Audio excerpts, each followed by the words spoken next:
The Remington Report. Sponsored by Heritage Place, the place where champions are sold. Also sponsored by the Oklahoma Quarter Horse Racing Association, promoting quarter horse, app, and paint racing in Oklahoma. And I'm your host, Greg Thompson of StallionEsearch.com. You bet I'll be watching. Hello again, everyone. I'm Greg Thompson of StallionEsearch.com, and welcome to episode 11 of 15. This episode is busting at the seams with so much to talk about. We first need to recap last week's Grade 1 event before we get into the huge lineup of races this coming weekend. So hold on, we're going to go real fast, just like America's fastest athlete, the quarter horse. We're going to cover a lot of ground in a short period of time. Here on the Remington Report this week. The Race Recap, brought to you by StallionEsearch.com. This week's race recap spotlights the restricted Grade 1 Sooner State Stakes. The two to watch are a toss-up out of the Eddie D. Willis barn and Candy Cartel, who is a Clinton Crawford trainee. A toss-up took command early in the event and headed home gamely under a hard-charging Candy Cartel. He was able to hold on and win his third win of this meet. He was ridden to victory today by Jimmy Dean Brooks for owners James Sills and Abel Flores. With this third win, a toss-up has firmly stamped himself towards the top, if not the top, 3-year-old in the land. This is twice this meet at Remington that he has faced and defeated a full field of stakes caliber older horses. To analyze the significance of this win, we asked racing journalist Michael Cusertelli to analyze the win here in the Sooner States.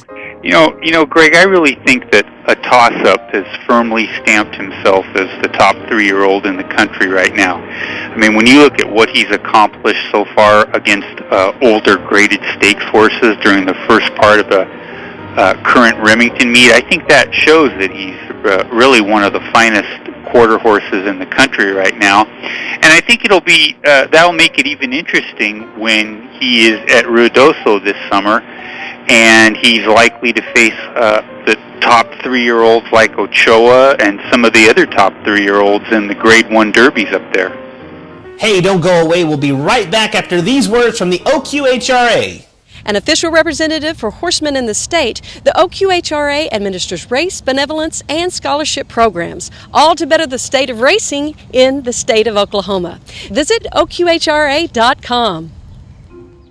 Remington's weekend is a busy one. If there was ever a time for you to go to Oklahoma City and enjoy the races, this weekend is that one.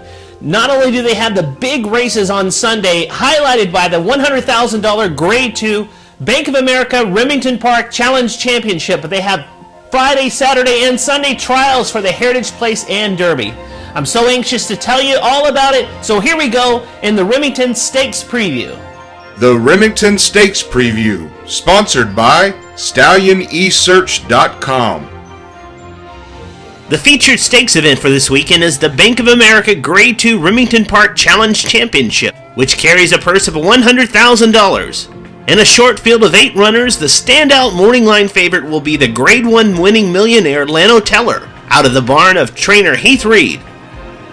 Lano Teller is making his second appearance this meet, with his first outing being in the Grade 1 Leo Stakes, where he was defeated only by a neck by the reigning world champion Cold Cash 123, seen here winning the Leo Stakes. Lano Teller has earned just short of $1.6 million in his racing career going into this Sunday's race, and it appears his chief opposition in this race comes in the form of Sleepy Gilbert-trained Mr. Truliuno, who was seen here winning the SLM Big Daddy Stakes at Remington in his last out. To analyze and give his perspective of the stakes event this Sunday is Remington Park's very own Chris Katulak. Well, I tell you, Greg, the Oklahoma Bank of America Challenge Championship, this is the kind of race that I'm glad I'm at Remington Park for, because you get just top quality horses from top to bottom. Of course, Lano Teller is the horse to beat. That goes without saying.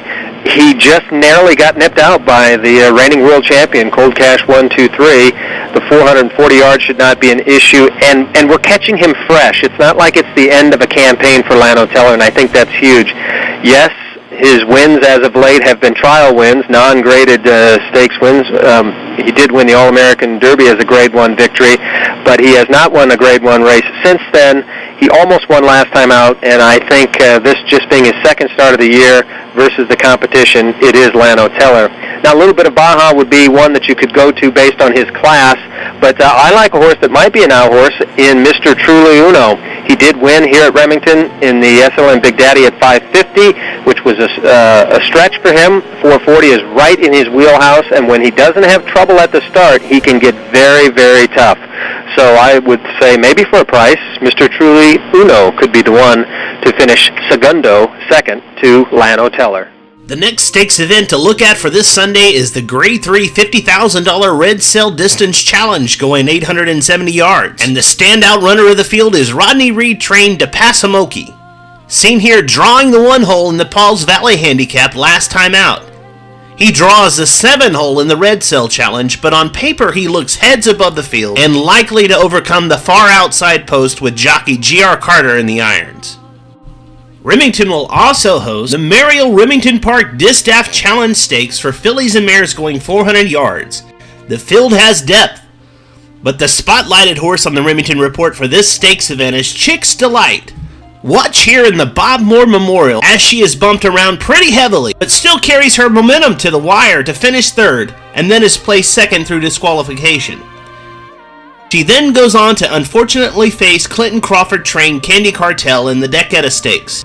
But as you can see along the rail, she's running a huge effort, but has to settle for second. I will have to give the nod to this Dale Kolb trainee, who will be ridden by Mike Frederick. Remington will also host the Pfizer Starter Allowance Challenge with a full field of 10 going post for that stakes event. On Friday and Saturday, the trials for the Grade 1 Heritage Place Futurity will be contested. Some of the top runners in the Futurity trials will be the 2012 Oklahoma Futurity winner, Dash for Coronas, and runner-up Midnight Sunlight, seen here finishing first and second in the $358,000 Futurity.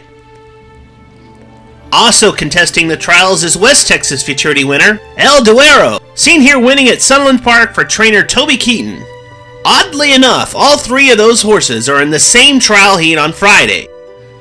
How about a little Heritage Place Futurity trivia? Has there ever been a winner of the Oklahoma Futurity and the Heritage Place Futurity in the same year? The answer is no. There has never been a Heritage Place Futurity winner that also won the Oklahoma Futurity. Just something to keep in mind when you're at Remington Park on May 26 wagering on the Grade 1 Heritage Place Futurity. The Breeding Shed Moment, brought to you by StallionEsearch.com. In this week's Breeding Shed Moment, we spotlight once again Sweet First Down, the son of First Down Dash that sired the restricted Grade 1 Sooner State Stakes winner, A Toss-Up. As a runner, Sweet First Down earned over $146,000 on the track, and other than siring the top 3-year-old of this year thus far, he is also the sire of Possum Fust, who has earned over $299,000 in his career. You can view the Member Stallion page of Sweet First Down at StallionEsearch.com. Okay, that does it for this week's Remington Report. We'll be back next week to begin the enormous amount of coverage that we're going to give to the Heritage Place Futurity and Derby leading up to that big event at the end of the meet. I'm Greg Thompson of StallionEsearch.com, and as always, if you can't be at the racetrack, go to AQHA.com/racing and watch the Q Racing videos, not only of live races, but also you can check out all the race replays from all the participating tracks across the country. We'll see you next week here on the Remington Report.